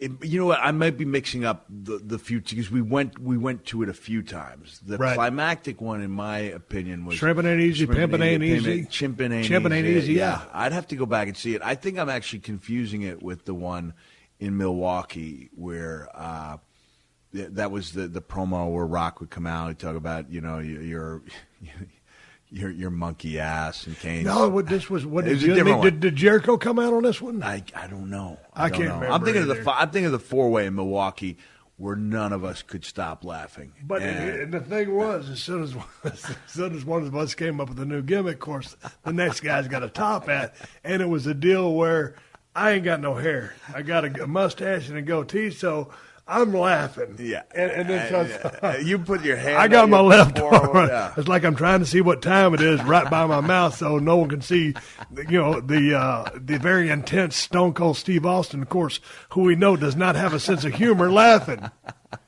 It was absolutely ridiculous. We got to leave on one more high note. I had hurt my neck. Well, what a high note. I had hurt my neck, but they still needed me at the house shows to help draw a house and to keep me, into people's eyeballs and be present. Is this the popcorn angel? Yes. So yourself and Owen Hart were working a program, or y'all working on the road. And who was I out there? Was I there? You were out there as my second. I was there as your second. And we almost got you to pop. We almost got you to laugh. And then you were on the fringe, and then we said, all right, we're going to go all out.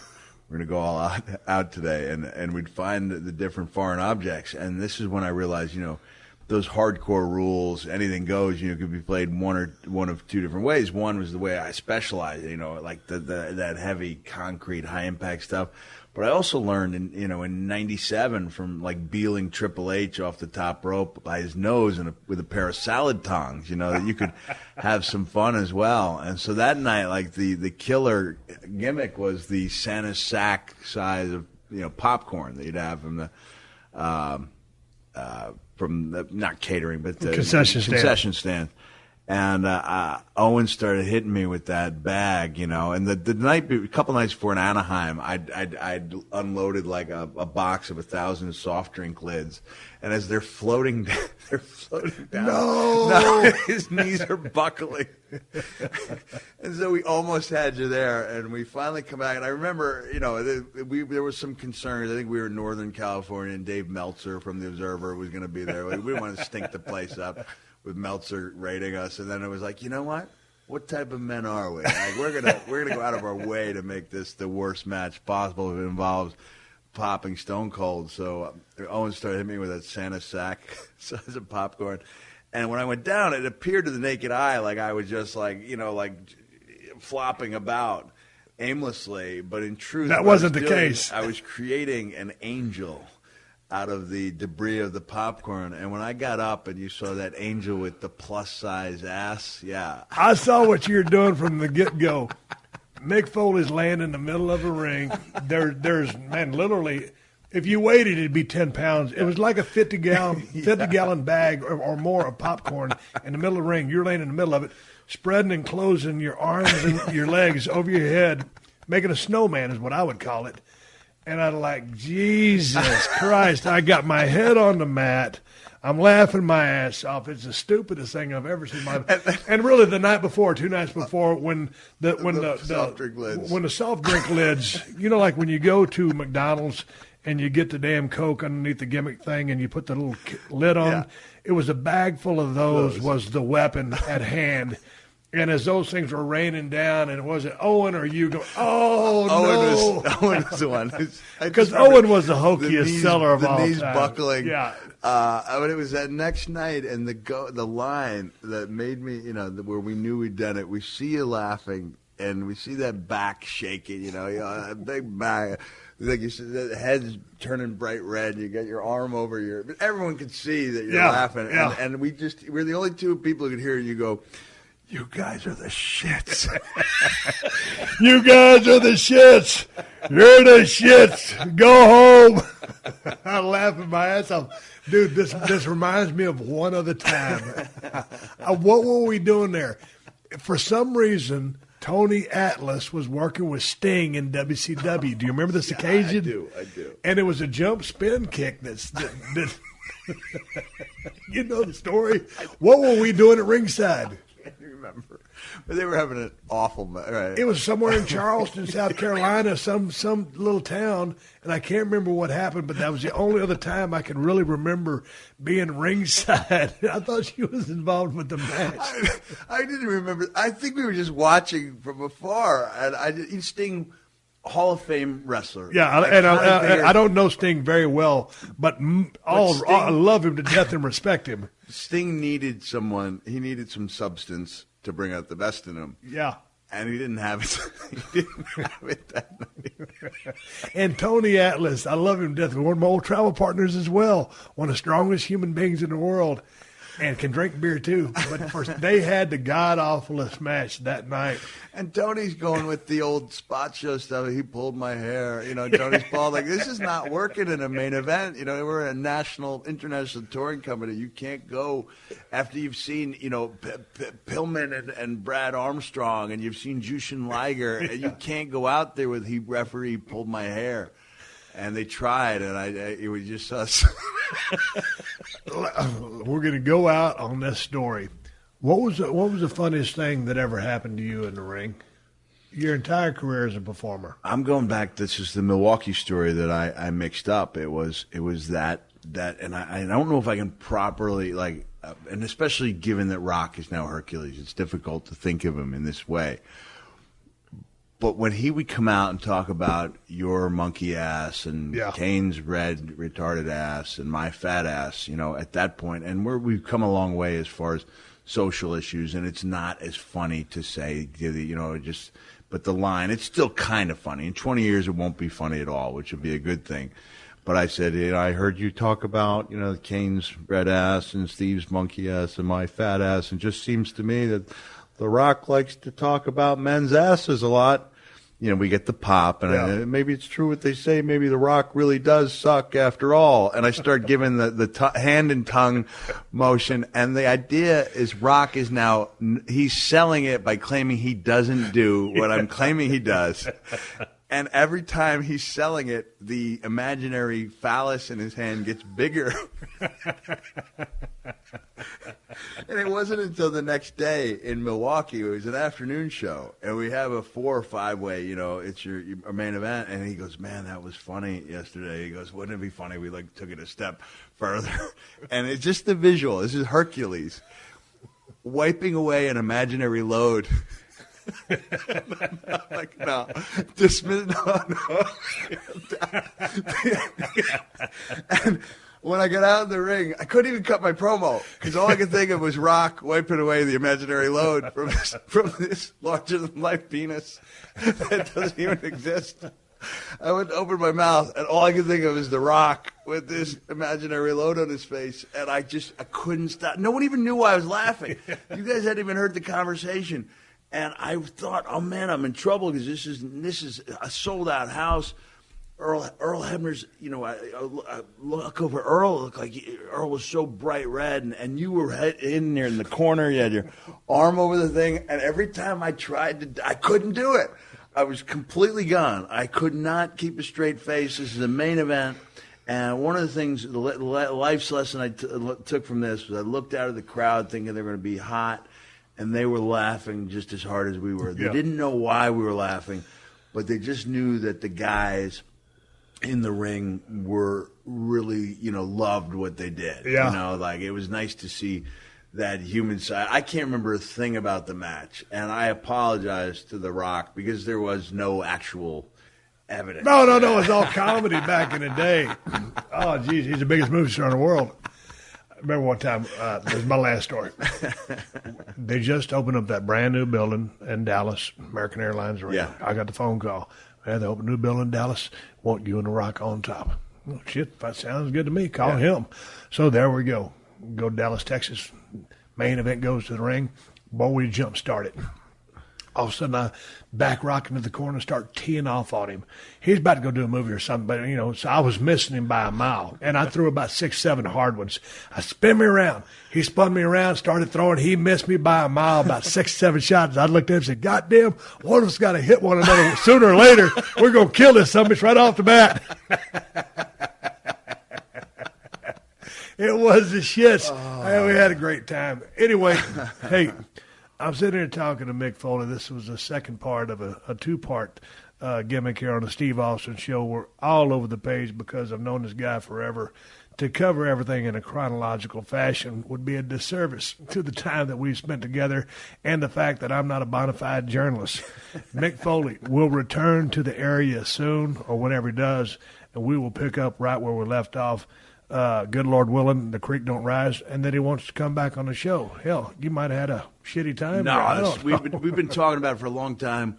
We knew it was something we had to do live, couldn't do it by phone, and I'm glad we held out, and I hope, this lived up to people's lofty expectations. The way, I got into starting doing this podcast thing, Mick, and I talk to a lot of people on the phone. I Skype with people, and sometimes there's a little bit of lag time there on that Skype, and when that sound hits your earphones, it's a little bit of a clusterfuck.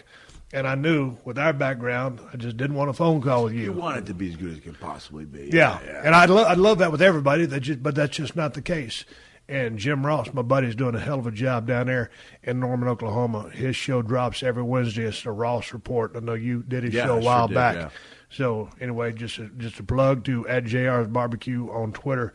Speaking of Twitter, I'm talking to @Real Mick Foley. Yes, there's the fake one out there. Don't follow that son of a bitch. His website is realmickfoley.com. You can catch all his comedy dates. He's on the road doing his thing. And I said comedy, but it's stories. It's a one-man story time. It does really. Hey, you ain't made a motherfucker cry yet, have you? At your show? No, I mean embarrassing them? No, just cry. Because your show was so bad. No, your show's about a good time. And it is. People leave. Not necessarily a one-man stand-up act. Yeah. There was a guy talking to me about my laughs per minute, and I look at laughs like pops in the ring. It's not about how many you get. It's the way people feel when they walk out of that building. If they got a huge smile on their face. And I think I got a really good big smile ratio, And so the stuff I say is not going to be as laugh-out-loud funny as top comics, but it's good. It's good storytelling. No, but see, here's the deal, dude. Let me cut you off. I mean, what you're saying is just like going to Japan, whether it's New Japan or All Japan. You've been there. Yeah. All of a sudden, you're in the back. It's your first time over there. You watch Jushin Liger and Eddie Guerrero go out there and mix it up. You're like, how do I follow that? Yeah. Well, you just go out there and do your thing. And so that's what you're doing. You don't try to be Sam Kinison or try to be Andrew Dice Clay or Eddie Murphy, some of those cats. You're doing your thing. Doing my thing, and people like it. Everyone's got unique stories. I'm pretty sure in a couple of years there could be some other guys wading in, and I think it's a pretty big canvas. We can all leave our own imprint on there. I just love it, man. And it just going back to what we talked about last week, it makes me feel like I used to feel in the ring without the physical fallout. What do you do after a show, dude? You back in your car, because I know you do the autograph thing afterwards, but is there that same adrenaline rush? Sometimes, yeah. If you really feel like you hit it out of the park, it feels like coming back after a great promo. Does your wife ever say to you, hey, man, you got to get your ass off the road? Yeah, you know what? Yeah, I mean, July was July was 22 days away from home.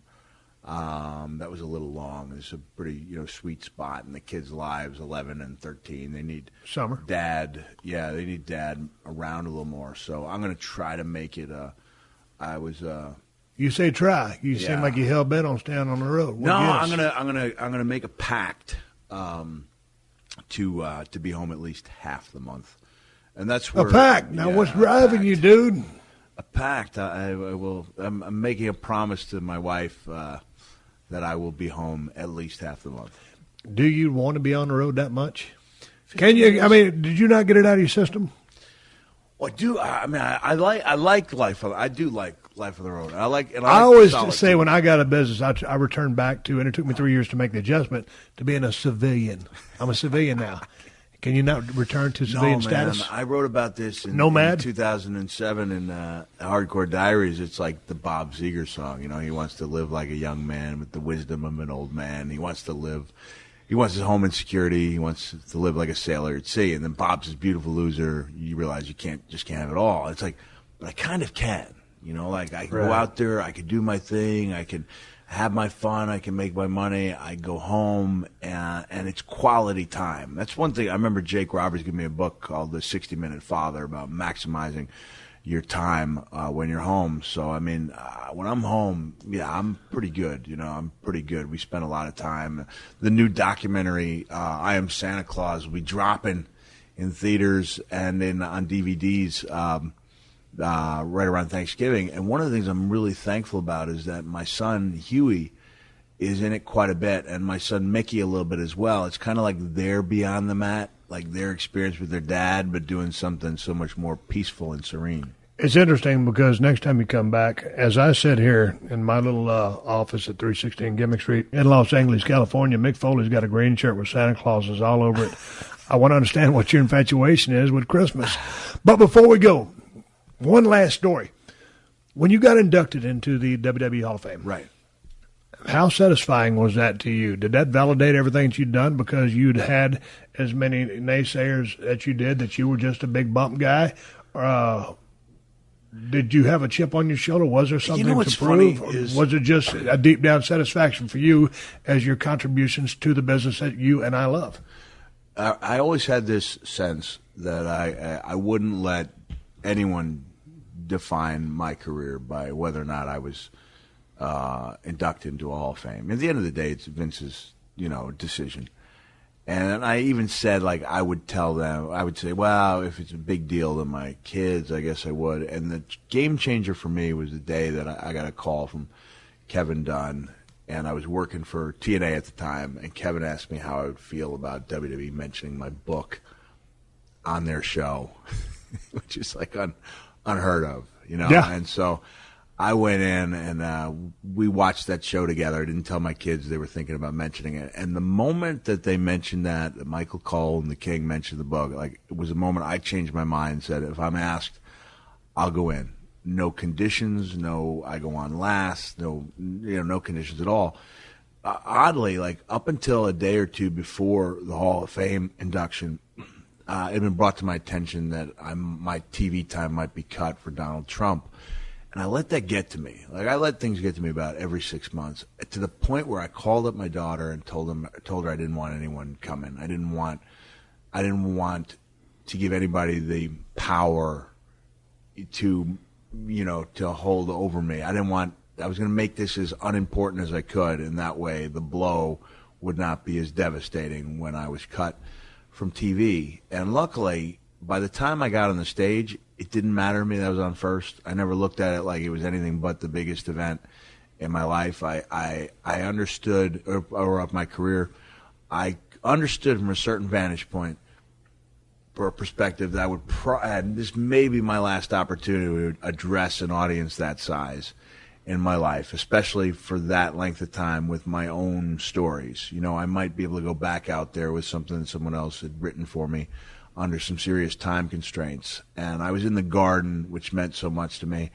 I had my family with me. I had friends who'd been with me since I was 12.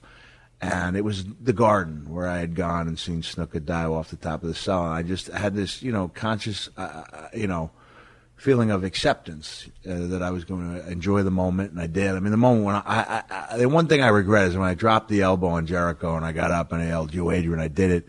I'm thinking, go home, go home, and I didn't go home. That would have made it a perfect night, And then I had Santa come out at the end, and the surprise. It was a great night. It didn't bother me at all that I was on first. It didn't bother me, I was glad that I had Terry and not a celebrity or not somebody who'd been picked for me, that I was able to make that choice, and that the only prerequisite before going out there is that Vince didn't want us talking about him, thanking him, which I can appreciate. And so it didn't validate everything for me, because honestly, and I'm not like talking up to the current generation, but those guys make me feel like I'm in the Hall of Fame. The way you get the same treatment, the way I'm treated on a day-to-day basis by people in the streets and by the WWE superstars and divas when I go back every now and then, made me feel like I was in there anyway. Well, next time you come back, I want to talk to some of those barbed wire death matches, all that bullshit, and then I mean that with respect you was doing over Japan, some of that crazy shit. What was that with Onita? No, I was Onita was the strong. We were the opposition. We were opposition. Japan. It was Terry, and it was Tracy Smothers. All right, well, don't go into it yet. I want to catch that on the next go round, because that was some crazy ass shit, dude. I watched some barbaric, brutal stuff you was putting your body through, but nonetheless, he's driving a white Challenger, riding off in the sunset here at 316 Gimmick Street. Go to realmickfoley.com to find out where he's going to be. If he's in your area, go buy a ticket and check a brother out. Thanks, Mick. Thanks to you. Hey, man, do you own or rent your home? Sure you do, and I bet it can be hard work. You know what's easy? Bundling policies with Geico. Geico makes it easy to bundle your homeowners or renters insurance along with your auto policy. It's a good thing, too, because you already have so much to do around your home. Go to geico.com, get a quote, and see how much you could save. It's Geico easy. Visit geico.com today. That's geico.com. All right, everybody, that's going to wrap this thing up. I want to say thank you to Mick Foley for stopping by the studios at 316 Gimmick Street, which happens to be my crib. Had a hell of a time just shooting the shit and hanging out. And god dang, Mick was kind of dragged out, tired, and we got some coffee in his ass, made him some cheese and crackers. He energized, and we started shooting the shit. And it's always good to run into one of my old buddies that used to travel up and down the road with, and also a guy who I've had so many battles in the squared circle with, and just a quality human being and a good dude. So anyway, thanks once again, and safe travels to my good buddy Mick Foley. And you can check him out. He's all over the United States doing his one-man tours. You can follow him on Twitter at Real Mick Foley. For all the places he's going, on his website, realmickfoley.com. Don't forget to rate and review the Steve Austin Show on Apple Podcasts, and tell your friends to check us out.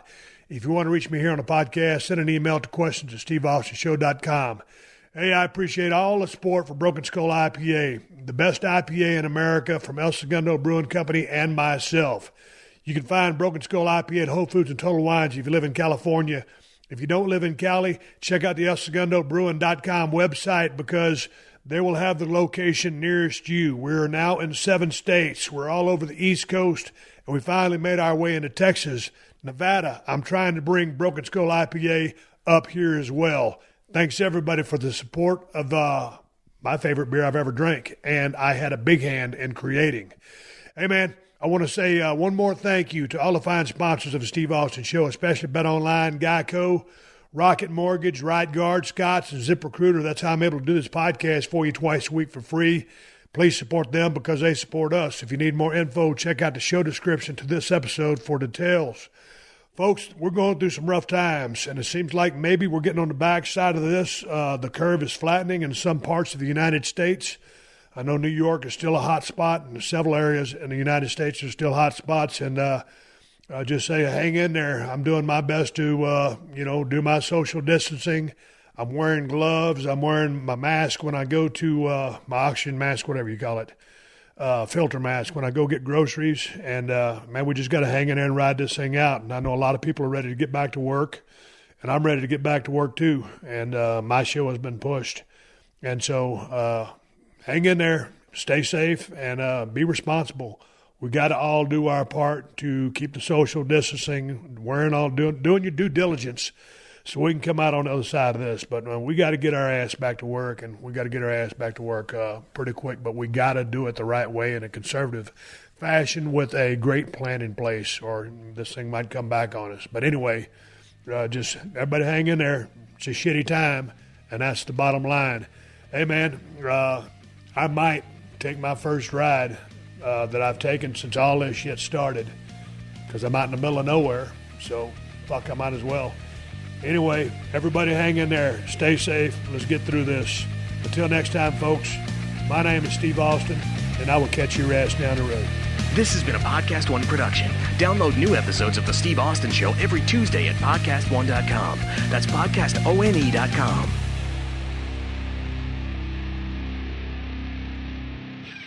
Hey, I got a new podcast coming. It's called Theory. Don't you know? This is Theo Rossi. Our world is changing. For many of us, it'll never feel the same. The important thing to remember is that we are all in this together. And that's some of what I want to talk about on my new show, Theory. We're going to discuss the things that no one ever does. The real talk, the sacrifice, and the struggle that everyone goes through. My life has kind of put me in a unique position to see things honestly. This is Theo Rossi, and my new show, Theory, launches on April 8th, officially on Spotify, Podcast One, and Apple Podcasts.